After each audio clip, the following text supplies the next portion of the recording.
one of the things that comes up very frequently when I'm talking with students about whether they want to do SYA or not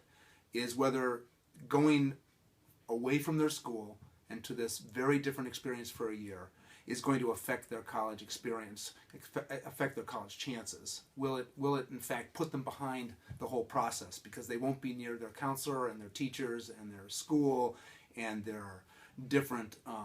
leadership roles and all that they have at school? Will being away from that for a year hurt them? And the very real answer is, and I can say this from looking at a lot of kids from Milton who have done the SYA experience,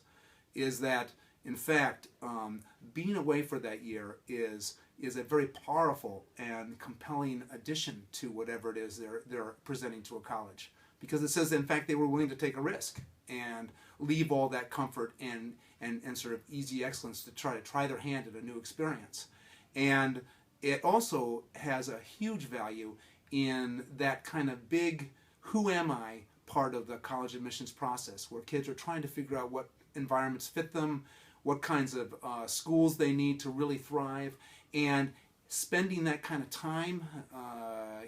in a new experience and sort of reorienting themselves and rethinking about themselves so that they can adjust to a very different environment makes them much more supple and resilient and strong and self-aware, which is really the big piece, when they begin to think about themselves going to college and begin to present themselves in a compelling way to the colleges. So there's a value in terms of picking the right schools that will fit them down the road, and there's also a huge value in terms of them being able to talk in an interview about themselves or write about themselves or really basically manage the whole process.